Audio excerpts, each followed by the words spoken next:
하나님의 오늘 우리에게 주신 말씀은 사도행전 9장 4절 말씀입니다. 한 구절 말씀입니다. 사도행전 9장 4절 말씀을 우리 함께 읽겠습니다.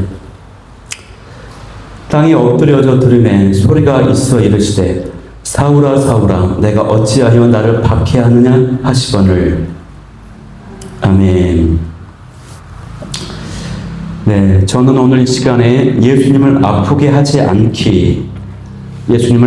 하지 않기라는 제목을 가지고 오늘 말씀을 나누도록 하겠습니다.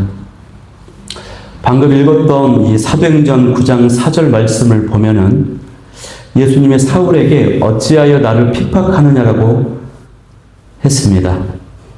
이 말씀에는 예수님을 핍박을 당하신다라고 하는 의미가 있죠. 그러니까 예수님이 선택하시고 구원한 사람, 그 사람이 예수님을 아프게 하는 경우가 있다는 것입니다. 여러분, 예수님을 아프게 하는 성도가 있어요. 조금 더 심하게 말하면 예수님을 핍박하는 성도가 있다는 것입니다. 이게 여러분 받아들여지십니까?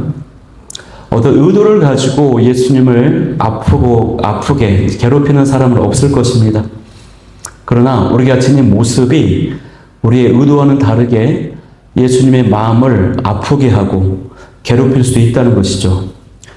그래서 이런 경우가 많기 때문에 에베소서 4장 30절 말씀에도 보면은 하나님의 성령을 근심하게 하지 말라, 이런 말씀이 기록되어 있습니다. 그러면 괴롭히는 원인이 무엇이 있을까요? 거기는 여러 가지 원인이 있을 수 있을 것인데 오늘 저는 세 가지 요소를, 예수님의 마음을 아프게 하는 세 가지 경우를 나누기를 원합니다. 첫 번째는요, 먼저 성도가 예수님을 아프게 하는 경우는 자신의 권리를 주장할 때입니다.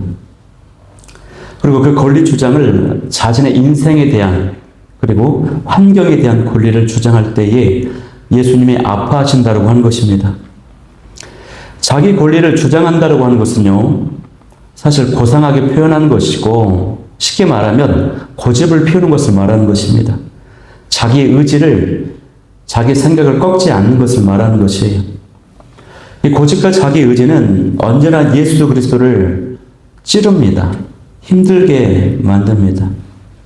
사람은 상하게 할지 모르겠지만 성령님은 마음에 탄식하게 되고 근심하게 상처를 입게 된다는 것입니다. 우리가 고집을 부리고 야망을 세워서 내 의지로 어떤 것을 간철하려고 할 때마다 예수님은 상처를 받으시는데요.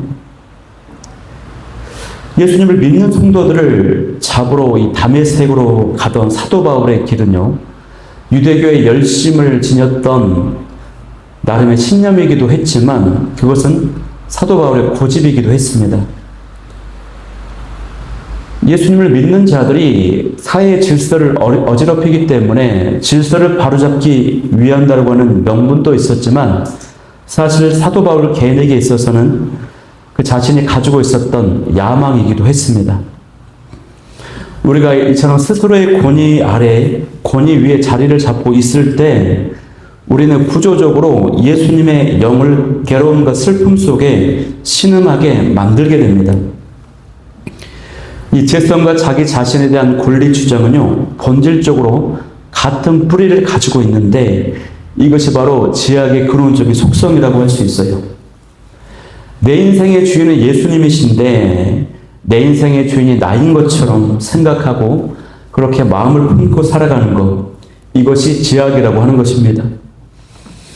그래서 우리가 겉으로 드러나는 어떤 구체적인 액션, 어떤 죄악들이 짓지 않으려 아무리 애써도 마음 깊숙한 곳에서 나는 정말 예수 그리스도와 함께 십자가에 못 박혔다라고 하는 이 고백이 없다면, 나는 죽었다라고 하는 그 사실을 붙잡지 않는다면 여전히 나는 내 삶에 대한 소유권을 주장하는 것이고 내 삶에 대한 통제권을 주장하는 것이고 그로 인해서 저와 여러분이 예수님을 아프게 핍박하는 존재가 될 수 있다고 하는 것입니다. 만약 그렇다면 여러분, 저와 여러분 안에는 죄악을 이길 영적인 능력이 없게 되는 것입니다. 사도 바울은요, 그의 고백을 보면 어떻게 믿음을 정의하고 있냐면, 이전에는 내가 내 인생의 주인으로서 스스로의 권리를 주장하며 살았지만 이제는 나를 사랑하시고 나를 위해 자기 몸을 내어주신 예수 그리스도 안에 거하는 삶으로 옮겨지게 되었다고 말합니다. 다시 말해서 믿음으로 산다는 것은 더 이상 자기 인생에 대한 권리를 주장하지 않는 것입니다. 모든 것을 예수님께 맡기는 삶을 사는 것이에요. 따라서 믿음이 있다고 하면서도 여전히 내 인생에 대한 통제권, 내 인생에 대한 계획을 붙잡고 있는 삶이 있다면 이것은 참된 믿음이 아니라 자기 의지에서 비롯된 종교적 열심에 불과한 것입니다. 그냥 종교에 대한 열심인 것인 것 뿐이에요. 유대교의 열심이었던 사도 바울이 예수님을 핍박했던 것과 같은 게 되는 것입니다. 결국 이러한 자기 권리를 주장하는 것은 성령께서 빚으시는 의로운 마음을 상하게 하는 것이고 예수 그리스도께서 주시는 그 평안을 잃어버리게 만드는 이유가 됩니다. 창세기 13장 5절에서 7절 말씀을 보면요. 아브라함과 롯의 목자들 사이에 다툼이 벌어졌죠. 롯은 눈에 보기에 좋은 소돔과 고모라 땅을 택했습니다. 그리고 아브라함을 떠나버리고 말았죠. 롯의 선택이 곧바로 죄인 것은 아니었어요. 그런 단지 자신이 보기에 합당하고 이익이 되어 보이는 그 길을 택했지만 그것은 그 선택을 했을 때에 롯이 하나님께 묻지 않았다고 하는 것입니다. 자기 생각과 자기 결정권을 가지고 결정했다고 하는 것이 이것이 문제였다는 것입니다. 성경은요 여전히 그를 의인이라고 부릅니다. 신약의 베드로후서 2장에 보면은 롯이 의인이라고 기록되어 있어요.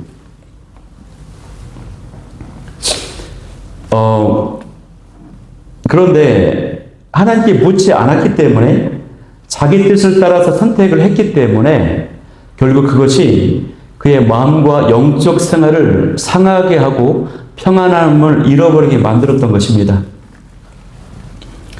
롯은 세상의 기준으로는 성공적인 선택을 한 것처럼 보였지만 그 결과가 그의 영혼은 고통을 받고 그의 믿음은 점점 약해지고 말았습니다. 자신의 권리를 따라 결정한 그 길이 결국 영적인 상처의 길이 되고 말았던 것이에요. 이러한 롯의 모습은요, 오늘날 저와 여러분에게도 적용이 됩니다. 우리가 스스로의 어떤 판단과 권리를 앞세워서 선택을 하게 될 때, 그것은 단지 우리의 영적인 생활을 무디게 할 뿐만 아니라 우리 안에서 일하시며 인도하시려는 하나님께 깊은 상처, 아픔을 드리게 되는 일이 되는 것입니다. 하나님은요, 하나님의 자녀들이 자신의 스스로를 의지할 때에 하나님의 뜻과 주권에 의지하며 걷지 않을 때에 마음 아파하시는데요. 바라옵기는 저와 여러분은 내 인생에 대한 권리 주장을 내려놓고 내 인생에 대한 권리를 포기하고 우리 주님께 모든 것을 내어 맡겨드리는 양도하는 저와 여러분이 될 수 있기를 소망합니다. 그것이 바로 우리 예수님, 우리 주님의 마음을, 성령님의 마음을 아프지 않게 만드는 첫 번째 길이 되는 것입니다. 그런데 이 인생에 대한 자기 권리를 주장하는 구체적인 형태가 있는데 그것이 뭐냐면 그래서 주어진 환경을 이제 자기 마음대로 바꾸고자 하는 것입니다. 그러니까 이제 권리를 주장하는 것은 두 가지 영역이 있어요. 인생에 대한 권리 주장이 있고 환경에 대한 권리 주장이 있습니다. 인생에 대한 권리 주장의 구체적인 형태가 놓여진 환경을 자기 마음대로 좌지우지하고 싶어하는 그런 모습이 있다는 것이죠. 그런데 이 환경을 자신의 뜻대로 바꾸고자 하는 이 사람은요, 그건 어떤 것이 포함되어 있냐면 물리적인 것을 포함해서 인간관계도 포함되어 있습니다. 우리는 주변 사람들과의 관계 속에서도 자기 권리를 주장하고자 하는 그 마음을 내려놓아야 된다고 하는 거예요. 모든 인간관계를 통해서 하나님의 뜻이 이루어지기를 바라는 마음이 있을 때 비로소 하나님께서 그 관계의 주권자가 되시는 것입니다. 관계에 대한 권리를 여러분 내려놓을 수 있기를 바랍니다. 예수님은요, 예수님의 사역, 삶의 모습을 보면 어떠한 상황 가운데서도 자기 권리를 주장하지 않으셨습니다. 언제나 하나님 아버지와 하나가 되어서 일하셨어요. 그러면서 하나님의 뜻과 계획을 따라서 순종하시는 모습을 보여주셨습니다. 우리 예수님은 자연 만물까지도 다스릴 수 있는 능력을 지니고 계셨지만, 통제할 능력을 지니고 계셨지만, 그 환경을 자신이 원하시는 대로 바꾸거나 통제하려고 하지 않으셨습니다. 따라서 성도 역시도 섬김의 종으로 오신 예수님을 본받아서 어떤 환경 속에서도 자기 권리를 포기하고 주님의 주권을 인정하는 삶을 살아야 될 줄 믿습니다. 우리의 생각과 계획, 비전을 내려놓고 성령님의 인도하심에 따라 하나님의 뜻을 이루는 사람이 되어야 될 줄 믿어요. 이것이 바로 예수님을 거스르지 않고 주님의 마음을 아프게 하지 않고 나아가는 참된 제자의 길인 것입니다. 그러므로 성도는 하나님의 선택을 기다릴 줄 알아야 되고 그 선택에 순종하여 행하는 사람이 되어야 될 줄 믿습니다.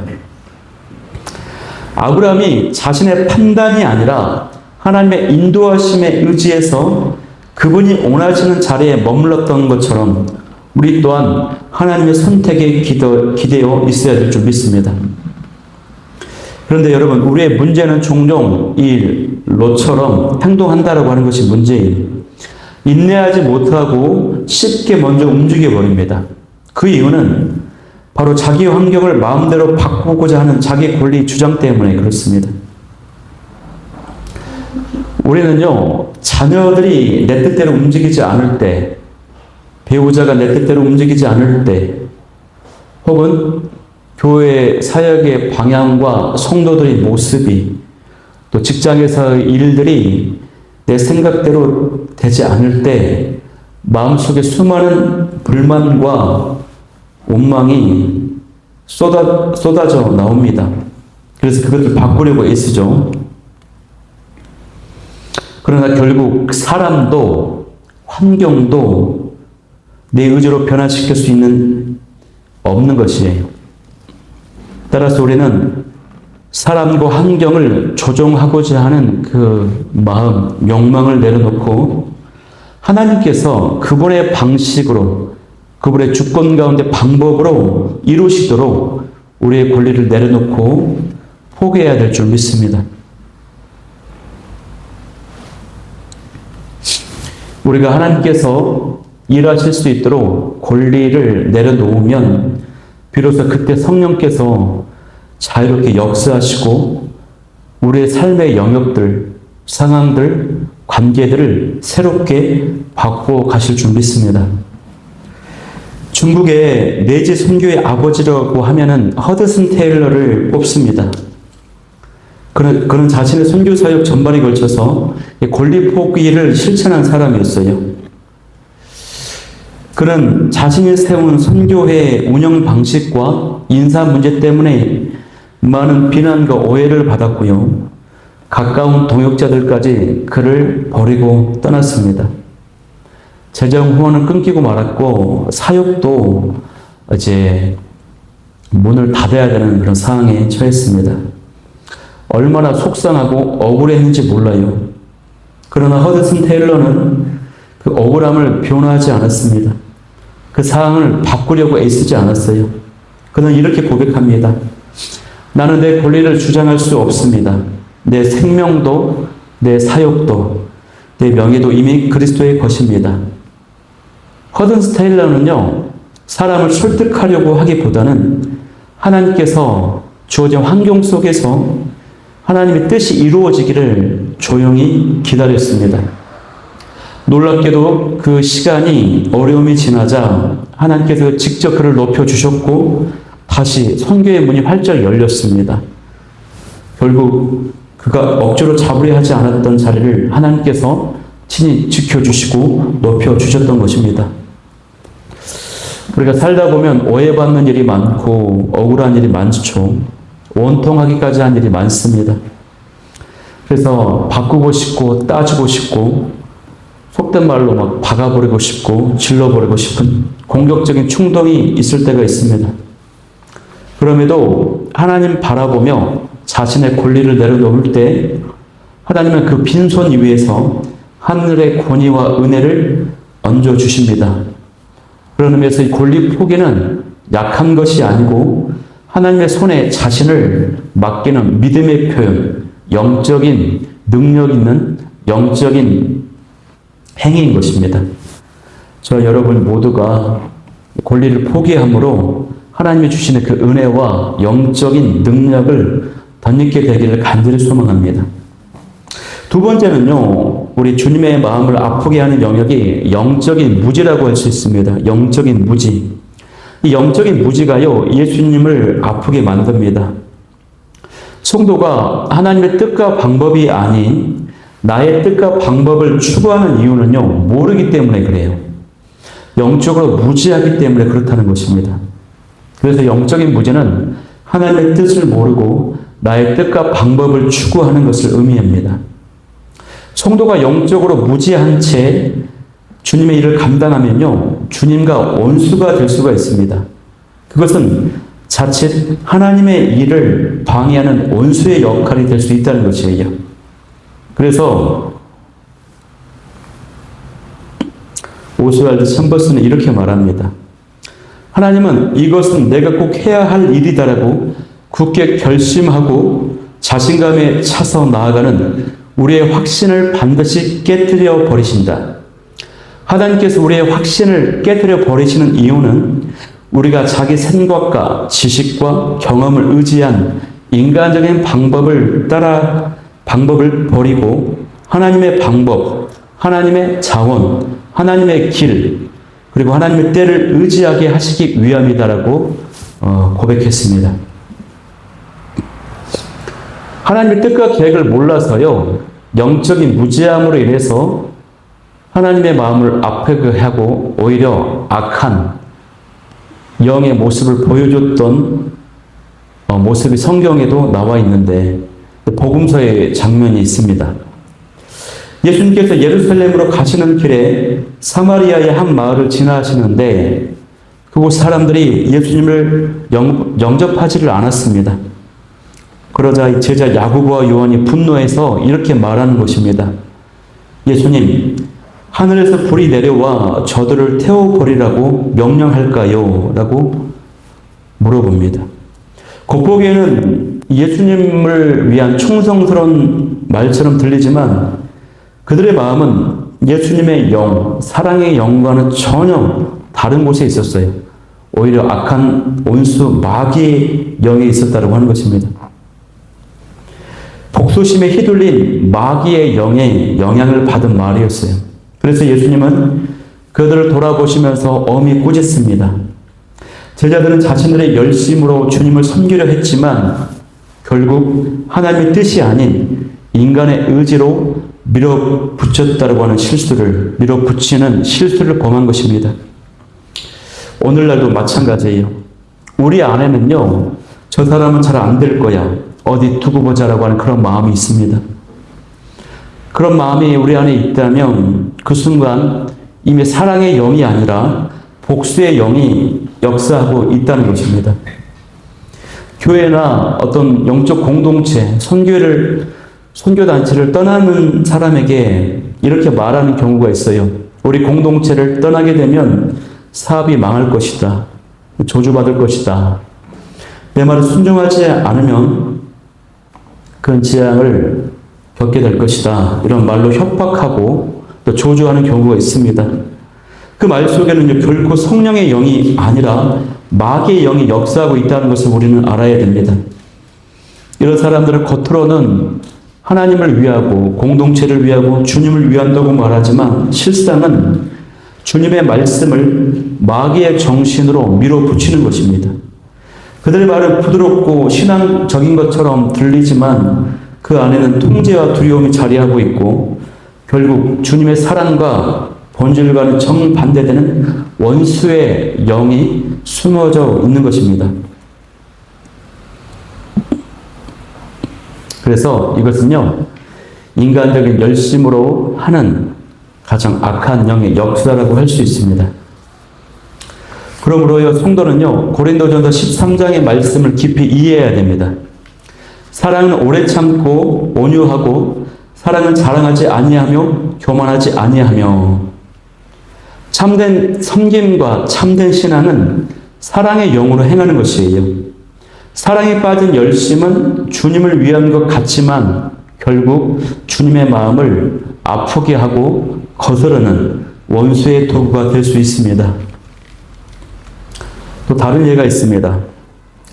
예수님의 잡히시던 그날 밤 제자 중 한 사람이 분노를 참지 못해서 칼을 들어 대제사장의 종의 귀를 잘랐습니다. 그 행동은 겉으로 보기에는 용기 있고 의로운 행동처럼, 충성스러운 행동처럼 보일 수 있습니다. 왜냐? 주님을 지키겠다는 열정에서 비롯된 것이기 때문이었죠. 그러나 예수님은 즉시 그 종의 귀를 치유해 주시고 그 제자 베드로에게 말씀합니다. 그만두어라. 예수님은 스스로를 지킬 수 없는 분이 아니셨습니다. 예수님은 말씀 한마디로 12군단이나 더 되는 천사들을 부르실 수 있는 전능한 분이셨어요. 하지만 그렇게 하지 않으셨습니다. 이는 성경에 기록된 모든 말씀이 하나님 아버지의 계획대로 성취되기 위함이었습니다. 그러니까 예수님은 무능해서 잡히셨던 것이 아니고 순종으로 이 구속의 길을 완성하기 위해 스스로 어린 양처럼 잡히셨던 것이죠. 그런데 오늘날 많은 성도들이 주님을 위한다는 명분으로, 주님을 사랑한다라고 하는 목표로, 명분 아래 감정을 다스리지 못하고 분노의 칼을 마구마구 휘두릅니다. 말로, 태도로, 판단으로 의로운 분노라고 포장을 하면서, 거룩한 분노라고 포장을 하면서요, 칼을 휘두르지만 그 칼은 오히려 하나님의 뜻이 이루어지는 일을 방해하는 도구가 돼요. 이 분노의 칼은 일시적으로는 효과를 내는 듯하게 보이지만 당장 상황이 잠잠해지면 상대가 움츠러드는 결과를 가져옵니다. 영혼을 위축되게 만들고 무너지게 만든다라고 하는 것이에요. 그렇게 되면은 하나님께서 이루시고자 하는 그 계획, 뜻이 멈추어 버리게 되는 것이에요. 예수님은 이 분노로 세상을 바꾸지 않으셨습니다. 예수님은 사랑과 순종으로 세상을 구원하셨습니다. 성도는 칼을 드는 열심이 아니라 십자가를 지는 순종과 열심으로 예수님의 뜻을 이루어야 될 줄 믿습니다. 성도는 언제나 성경이 기록된 말씀대로 이루어지도록 예수님을 섬겨야 됩니다. 자신의 생각과 방식으로 예수님을 섬기려고 하는 것은요, 하나님의 뜻에 순종하는 섬김이 아니고 결국 자기 만족을 위한 섬김, 곧 자족의 정신으로 일하는 것입니다. 예수님이 잡히시던 그날 밤,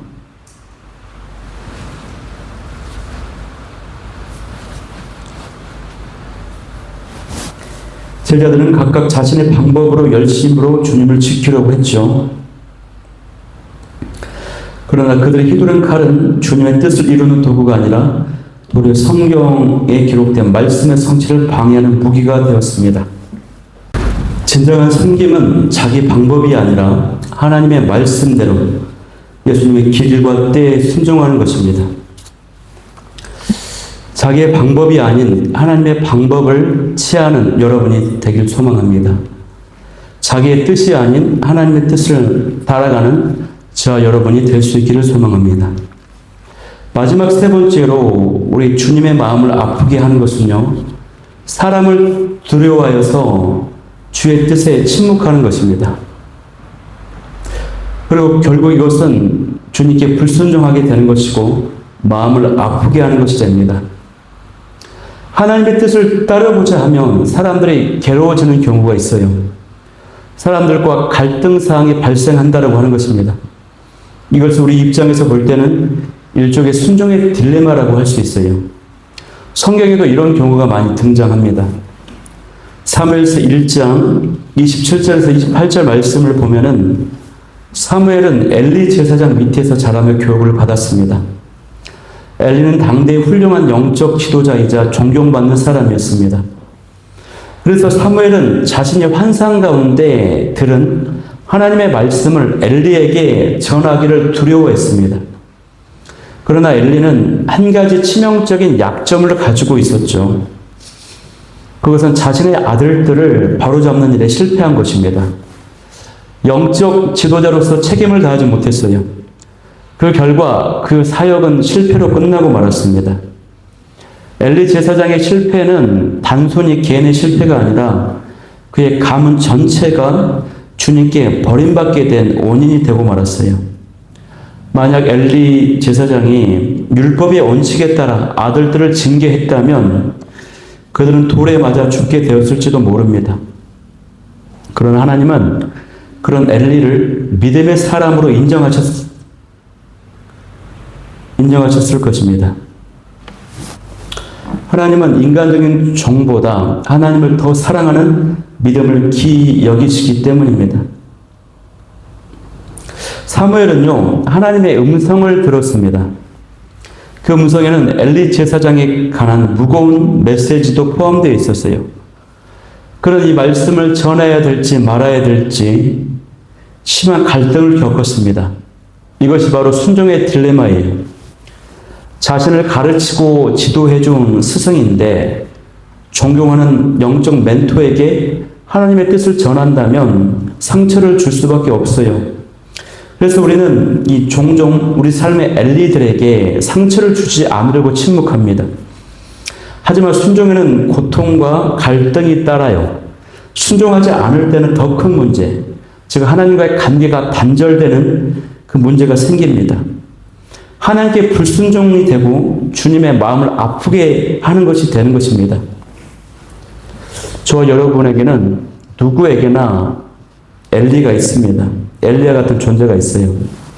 자녀일 수도 있고요, 부모일 수도 있고요, 가장 가까운 친구일 수도 있습니다. 그들에게 상처를 주지 않기 위해 하나님의 뜻을 전하지 않는다면 예수님도 당신의 엘리를 바로 잡으실 수가 없습니다. 사랑의 마음으로 말해야 할 때 침묵하는 것은 사랑이 아니라 불순종이요 무책임이 될 수 있습니다. 이것은 전도 현장, 영혼구원의 현장에도 동일하게 적용됩니다. 에스겔서 3장 18절 말씀에는 이렇게 기록되어 있습니다. 내가 악인에게 말로 경고하지 아니하면 그는 죄로 말미암아 죽을 것이나 그의 핏값을 내가 내 손에서 찾으리라. 즉 우리가 침묵할 때 그 영혼의 죽음에 대한 책임을 물으시겠다라고 말씀하십니다. 누군가가 엘리와 그의 아들들처럼 영적으로 죽어가고 있는데 아무도 그를 깨우치지 않는다면 그 죄는 우리에게 있습니다. 상처를 주는 말보다 더 두려운 것은요, 영혼이 죽어가는 것을 방관하는 일입니다. 예수님을 온전히 영접하지 않은 사람에게는 아직도 구원받지 못하셨습니다라고 정직하게 말할 수 있어야 됩니다. 더 큰 가치와 유익을 위해서 사람을 두려워하지 말고 하나님 뜻에 따라야 되는 것입니다. 저는 오늘 예수님을 아프게 하는 요소 3가지에 대해서 나누었습니다. 내 인생과 환경에 대해서 나의 권리를 주장할 때 우리 예수님은 아파하십니다. 하나님의 뜻을 모르고 내 뜻을 따르는 영적 무지의 상태에 있을 때 예수님은 아파하십니다. 사람과의 갈등이 두려워서 하나님의 뜻에 침묵할 때 예수님은 아파하십니다. 그리고 사실 이러한 모습은 우리 일상 가운데 너무나도 많이 나타나고 있습니다. 오늘 말씀을 기억하면서 예수님을 아프지 않게 하는 성도가 되게 해달라고 기도하는 저와 여러분이 다 될 수 있기를 소망합니다. 오늘 말씀을 기억하면서 기도하기를 원하는 첫 번째 기도 제목은 예수님을 내 인생의 주인으로 삼아서 나의 인생과 환경에 대한 권리를 내려놓게 하여 주옵소서. 두 번째는 하나님의 뜻과 방법을 모르는 영적인 무지로 인해서 예수님을 아프게 하지 않게 하여 주옵소서. 세 번째는 사람보다 하나님을 더욱 두려워하여 항상 하나님의 뜻을 따르게 하여 주옵소서. 이 기도 제목 가지고 우리 한번 나아가도록 하겠습니다.